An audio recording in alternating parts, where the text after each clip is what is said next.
Hello friends, welcome to our channel. ಇನ್ನು ಯಾವ ಊರಿಂದ ತರಿಸಿದ್ದೀನಿ ಬೆಣ್ಣೆ ಅಂತ ನೋಡ್ತಿದ್ದೀರಾ? ಇಲ್ಲ, ಮನೇಲೇ ಮಾಡಿರೋದು. ಅದು ಹೇಗೆ ಮಾಡಿದ್ದೀನಿ ಅಂತ ನೆಕ್ಸ್ಟ್ ತೋರಿಸ್ತೀನಿ. ಇನ್ನೊಂದು ಹೆಲ್ತಿಯಾಗಿರೋ ಕುಕುಂಬರ್ ಸಲಾಡ್, ಇದು ಆಲ್ರೆಡಿ ಯೂಟ್ಯೂಬ್ ಶಾರ್ಟ್ಸಲ್ಲಿ ಒಂದ್ಸರಿ ಹಾಕಿದ್ದೀನಿ. ಲೆಂತ್ ಆಗಬೇಕಂದ್ರೆ ಇದರಲ್ಲಿ ಒಂದ್ಸರಿ ವಾಚ್ ಮಾಡಿ.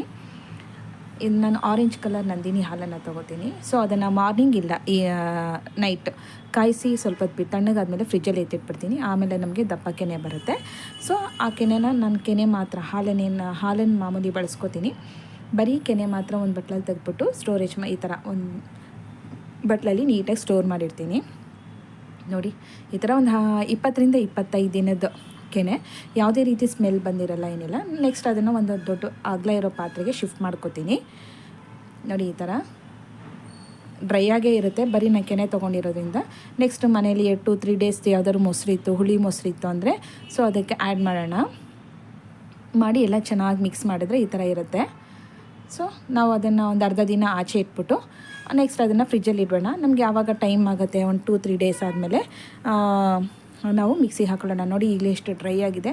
ಯಾಕೆಂದರೆ ನಾನು ಬರೀ ಕೆನೆ ಮಾತ್ರ ತೊಗೊಂಡಿದ್ದೀನಿ, ಯಾವುದೇ ರೀತಿ ಹಾಲನ್ನು ಅದಕ್ಕೆ ಮಿಕ್ಸ್ ಮಾಡ್ಕೊಂಡಿಲ್ಲ. ಜಸ್ಟ್ ನಾವು ಏನು ಮಾಡ್ತೀವಿ, ಕೆನೆನೆಲ್ಲ ಫಿಲ್ಟ್ರ್ ಮಾಡಿ ಸೋಸಿಬಿಟ್ಟು ಬಿಸಾಕ್ತೀವಲ್ಲ, ಸೊ ಅದರ ಬದಲು ಎತ್ತಿಟ್ಟರೆ ನಮ್ಗೆ ಈ ಥರ ಬೆಣ್ಣೆ ಆಗುತ್ತೆ. ಈ ಥರ ಮಿಕ್ಸಿಗೆ ಹಾಕ್ಕೊಂಡು ಸ್ವಲ್ಪ ನೀರು ಹಾಕ್ಕೊಂಡು ಮಿಕ್ಸಿಗೆ ಹಾಕ್ಕೋಬೇಕು. ನೋಡಿ ಎಷ್ಟು ಚೆನ್ನಾಗಿ ಬಂದಿದೆ ಬೆಣ್ಣೆ ಮಿಕ್ಸಿಗೆ ಹಾಕ್ಕೊಂಡಿದ್ದ ತಕ್ಷಣ ಅಲ್ಲ, ತುಂಬ ಚೆನ್ನಾಗಿ ಬಂದಿದೆ. ನೋಡಿ, ಏನೂ ತೆಗೆಯೋದು ಬೇಡ. ನಾನು ಏನಕ್ಕೆ ಈ ಥರ ಮಾಡಿದೆ ಅಂದರೆ, ನನ್ನ ಮಗಳಿಗೆ ಮೊದಲು ಊರಿಂದ ಬೆಣ್ಣೆ ತರಿಸ್ತಾ ಇದ್ವಿ. ಬಟ್ ಎಲ್ಲ ಆ ಟೈಮಿಗೆ ಕರೆಕ್ಟಾಗಿ ನಮಗೆ ಸಿಗೋಲ್ಲ, ನಾವು ಹೋಗೋಕ್ಕಾಗಲ್ಲ, ತರೋಕ್ಕಾಗಲ್ಲ. ಹಂಗೇನು ಮಾಡಿದೆ, ಫಸ್ಟ್ ಅಂಗಡಿಯಿಂದ ತುಪ್ಪ ತರೋದು, ಅದನ್ನೇ ಬಿಸಿ ಮಾಡಿ ಹಾಕ್ತಾಯಿದ್ದೆ. ಹೀಗೆ ಒಂದ್ಸರಿ ವಿಂಟರ್ ಸೀಸನಲ್ಲಿ ಬಿಸಿ ಮಾಡಿಬಿಟ್ಟು ಆ ತುಪ್ಪನ ಹಾಗೆ ಎತ್ತಿಟ್ಟಿದ್ದೆ. ಸೊ ಬೆಳಿಗ್ಗೆ ನೋಡ್ತೀನಿ ಎಲ್ಲ ಫುಲ್ ವೈಟಿಗಿತ್ತು, ತುಪ್ಪದ ಫ್ಲೇವರ್ ಇಲ್ಲ, ಕಲರ್ ಇಲ್ಲ, ಸ್ಮೆಲ್ ಇಲ್ಲ. ಆಮೇಲೆ ಗೊತ್ತಾಯ್ತು ಅದು ಡಾಲ್ಡಾ ಅಂತ. ನಾವು ಅಂದ್ಕೊಂಡ್ವಿ ಮಕ್ಕಳು ತುಪ್ಪ ತಿನ್ನಲಿ ಅಂತ ಅಂದ್ಬಿಟ್ಟು ಡಾಲ್ಡಾ ತಿನ್ನಿಸ್ತಾ ಇದ್ದೀವಿ ಅಂದ್ಕೊಂಡು, ಸರಿ ಬೇಡ ಅಂದ್ಬಿಟ್ಟು ನಾನು ಆಮೇಲೆ ಮನೆಯಲ್ಲೇ ಒಂದ್ಸರಿ ಟ್ರೈ ಮಾಡಿದೆ. ಫಸ್ಟು ಮಿಕ್ಸಿ ಹಾಕಿದಾಗ ಈ ಥರ ಕ್ರೀಮಿಯಾಗಿ ಬರುತ್ತೆ. ನಾನು ಈ ಥರ ಮಾಡಿ ಎಷ್ಟೋ ಸರಿ ಎಸ್ಬಿಟ್ಟಿದ್ದೀನಿ, ಬರಲ್ಲ ಅಂತ. ಬಟ್ ಹಂಗೆ ಮಾಡಬಾರ್ದು. ಆಮೇಲೆ ಇನ್ನೊಂದು ಸ್ವಲ್ಪ ನೀರು ಹಾಕ್ಬಿಟ್ಟು ಇನ್ನೊಂದು 2 ರೌಂಡ್ ಮಿಕ್ಸಿಗೆ ಹಾಕಬೇಕು. ಅವಾಗ ನಮ್ಗೆ ಆ ಸೌಂಡಲ್ಲೇ ಗೊತ್ತಾಗುತ್ತೆ, ಮಿಕ್ಸಿ ಹಾಕಬೇಕಾದ್ರೆ ಕ್ಯಾಪ್ಗೆಲ್ಲ ಅಂಟ್ಕೋತಾ ಇರುತ್ತೆ. ಸೊ ಆವಾಗ ಬೆಣ್ಣೆ ಬಂದಿದೆ ಅಂತ. ಮ್ಯಾಕ್ಸಿಮಮ್ 1 ನಿಮಿಷ ಸಾಕು, ಒಂದು 60 ಸೆಕೆಂಡ್ ಸಾಕು, ಬಂದುಬಿಡುತ್ತೆ ಬೆಣ್ಣೆ. ನೋಡಿ ಎಷ್ಟು ಚೆನ್ನಾಗಿ ನೀಟಾಗಿ ಬಂದಿದೆ. ಆವಾಗ ಗೊತ್ತಾಯಿತು ನಾವು ತುಪ್ಪ ಅಂತ ತಿನ್ನಿಸೋ ಬದಲು ಈ ಥರ ಮನೆಯಲ್ಲಿ ಮಕ್ಕಳಿಗೆ ಬೆಣ್ಣೆ ಮಾಡಿ ತುಪ್ಪ ಕಾಯಿಸಿದ್ರೆ. ಆಮೇಲೆ ಇದ್ರ ಗಮನ ಅಷ್ಟೇ, ನಾವು ಮೊದಲೆಲ್ಲ ಊರಿನ ತುಪ್ಪ ಹೇಗೆ ಇರುತ್ತಲ್ಲ ಅಷ್ಟೇ ರುಚಿ ಇರುತ್ತೆ. ಕೈ ಎಲ್ಲ ಅದೇ ಥರ ಸ್ಮೆಲ್ ಇರುತ್ತೆ. ಪಾತ್ರೆಗಳು ಅಷ್ಟೇ, ಕಾಯಿಸಿದ್ರೆ ಮನೆ ತುಂಬ ಸ್ಮೆಲ್ ಇರುತ್ತೆ. ನಾನು ಇದಕ್ಕೆ ಸುಮ್ಮನೆ ಪ್ಲೈನ್ ಕಾಯಿಸೋದಿಲ್ಲ, ಇದಕ್ಕೆಲ್ಲ ಮಸಾಲೆಗಳನ್ನು ಹಾಕಿ ಕಾಯಿಸ್ತೀನಿ. ಸೊ ಹಾಗಾಗಿ ತುಪ್ಪ ಅನ್ನಕ್ಕೂ ಕೂಡ ತುಂಬ ಚೆನ್ನಾಗಿರುತ್ತೆ, ಚಪಾತಿಗೂ ಚೆನ್ನಾಗಿರುತ್ತೆ. ಈ ತುಪ್ಪನೇ ಒಂಥರ ರುಚಿಯಾಗಿರುತ್ತೆ. ಆ ತುಪ್ಪ ಕಾಯಿಸೋ ವಿಧಾನನ ನಿಮಗೆ ಸಪ್ರೇಟಾಗಿ ಹೇಳ್ತೀನಿ. ಮರಳಾಗಿರುತ್ತೆ. ಆಮೇಲೆ ನೀವು ಕಾಯಿಸಿ ಆಮೇಲೆ ತೆಗೆದ್ರೂ ಕೂಡ ಅದು ಡಾಲ್ಡಾ ಥರ ಇರಲ್ಲ. ನೀವು ಎಷ್ಟು ಇದಾದ್ರೂ ಕೈಯೆಲ್ಲ ತಟ್ಟೆಲ್ಲ ಅದೇ ಸ್ಮೆಲ್ ಇರುತ್ತೆ. ಸೊ ಜಿಡ್ಡು ಕೂಡ ಹಾಗೆ ಇರುತ್ತೆ. ಆಮೇಲೆ ನಾವು ಇದ್ದಿದ್ರಲ್ಲಿ ಎಷ್ಟೋ ಬೆಟರ್ ಅಲ್ವಾ, ನಾವು ಡಾಲ್ಡಾ ತಿನ್ನೋದಕ್ಕಿಂತ ಮನೇಲಿ ಈ ಥರ ಬೆಣ್ಣೆ ಮಾಡಿಕೊಂಡ್ರೆ. ನೋಡಿ, ಯಾವ ಹಸು ಕಟ್ಟಿರೋರು ಕೂಡ ಇಷ್ಟು ಬೆಣ್ಣೆ ತೆಗೆಯಲ್ಲ. ನನಗೂ ಸ್ಟಾರ್ಟಿಂಗ್ ಬರಲಿಲ್ಲ. ಎಷ್ಟೋ ಸರಿ ಈ ಥರ ಮಾಡಿ ಬಟ್ಲಲ್ಲಿಟ್ಟು ಎಷ್ಟೋ ಸರಿ ಆಚೆ ಎಸ್ತಿದ್ದೀನಿ. ಆಮೇಲೆ ಮಾಡ್ತಾ ಬಂತು. ಅಂದರೆ ಮಾಡೋ ವಿಧಾನ ಕರೆಕ್ಟಾಗಿ ಗೊತ್ತಿರಲಿಲ್ಲ. ಸುಮ್ಮನೆ ಫ್ರಿಜ್ಜಲ್ಲಿ ಇಡೋದು, ತೆಗೆಯೋದು, ಮಿಕ್ಸಿ ಹಾಕೋದು, ಆ ಥರ ಕ್ರೀಮಿ ಬಂದರೆ ಚೆಲ್ಬಿಡೋದು, ಆ ಥರ ಮಾಡ್ತಾಯಿದ್ದೆ. ನೋಡಿ, ಒಂದು 1 kg ಎಷ್ಟು ಬಂದಿದೆ. ಒಂದೊಂದು ಉಂಡೆನೂ ಕೂಡ ಎಷ್ಟೆಷ್ಟು ದಪ್ಪ ಇದೆ.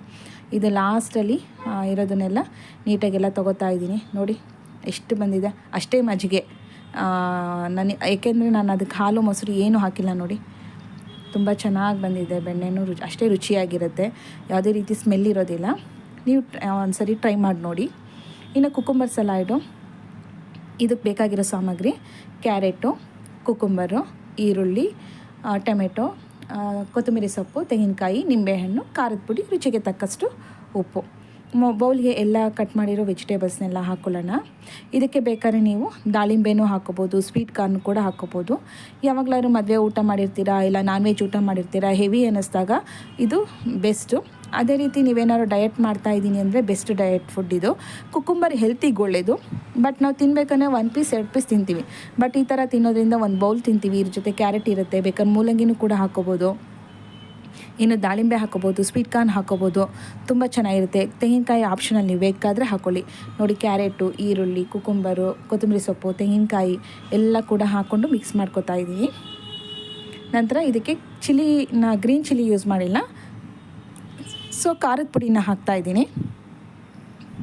ರುಚಿಗೆ ತಕ್ಕಷ್ಟು ಉಪ್ಪು ಮತ್ತು ಖಾರ ನಿಮ್ಮ ಇಷ್ಟಕ್ಕೆ ಎಷ್ಟು ಬೇಕೋ ಅಷ್ಟು ಹಾಕ್ಕೊಳ್ಳಿ.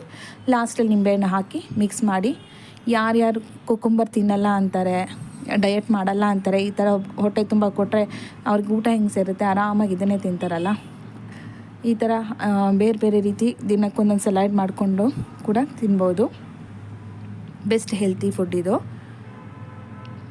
ಮಕ್ಳಿಗೂ ಕೂಡ ಲಂಚ್ ಬಾಕ್ಸ್ಗೆ ಒಂದು ಬಾಕ್ಸ್ ಹೆಂಗಿದ್ರು ಸ್ನ್ಯಾಕ್ಸ್ ಅಂತ ಹೇಳಿರ್ತಾರಲ್ಲ, ಸೊ ಈ ಥರ ಸಮ್ಮರ್ ಸೀಸನಲ್ಲೆಲ್ಲ ಇದನ್ನು ಈ ಥರ ಮಾಡಿಕೊಟ್ರೆ ಮಕ್ಳುಗಳು ಕೂಡ ಆರಾಮಾಗಿ ತಿಂತಾರೆ. ಸ್ವಲ್ಪ ಖಾರ ಕಮ್ಮಿ ಹಾಕಿ ಮಾಡಿಕೊಟ್ರೆ ಎಲ್ಲರಿಗೂ ಇಷ್ಟ ಆಗುತ್ತೆ. ಈ ವಿಡಿಯೋ ನಿಮಗೆ ಇಷ್ಟ ಆದರೆ ಲೈಕ್ ಮಾಡಿ, ಶೇರ್ ಮಾಡಿ, ಕಮೆಂಟ್ ಮಾಡಿ, ಸಬ್ಸ್ಕ್ರೈಬ್ ಆಗಿ, ಬೇರೆಯವ್ರಿಗೂ ಕೂಡ ಸಜೆಸ್ಟ್ ಮಾಡಿ.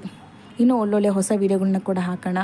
ನೋಡಿ ಎಷ್ಟು ಚೆನ್ನಾಗಿದೆ ಕುಕುಂಬರ್ ಸಲಾಡ್. ಇದನ್ನು ನಿಮ್ಮ ಕೆಲವೊಂದು ವೀಡಿಯೋಗಳನ್ನ ನಾನು ಯೂಟ್ಯೂಬ್ ಶಾರ್ಟ್ಸಲ್ಲೂ ಕೂಡ ಹಾಕಿದ್ದೀನಿ, ನೀವು ಅಲ್ಲೂ ಹೋಗಿ ಕೂಡ ವಾಚ್ ಮಾಡ್ಬೋದು. ಇದರಲ್ಲಿ ಲೆಂತಿ ಆಯಿತು ಅಂದರೆ ನಿಮಗೆ ಶಾರ್ಟ್ಸಲ್ಲೂ ಕೂಡ ಇದೆ. ಶಾರ್ಟ್ಸಲ್ಲಿ ನಿಮ್ಗೆ ಅರ್ಥ ಆಗಲಿಲ್ಲ ಅಂದರೆ ಲೆಂತಿಯಾಗಿ ನಿಮಗೆ ಡೀಟೇಲಾಗಿ ಬೇಕಂದರೆ ವೀಡಿಯೋಸಲ್ಲೂ ಇರುತ್ತೆ. ಸೊ ಹಾಗಾಗಿ ನೀವು ಎರಡರಲ್ಲೂ ಕೂಡ ನೋಡ್ಬೋದು. ಸಪೋರ್ಟ್ ಮಾಡಿ ಹೀಗೆ. Thank you friends, thank you for watching. ಇವಾಗ ಸಬ್ಸ್ಕ್ರೈಬರ್ಸು ಕೂಡ ತುಂಬ ಜಾಸ್ತಿ ಆಗ್ತಾಯಿದ್ದಾರೆ ಒಬ್ಬೊಬ್ಬರೇ. Okay, thank you friends.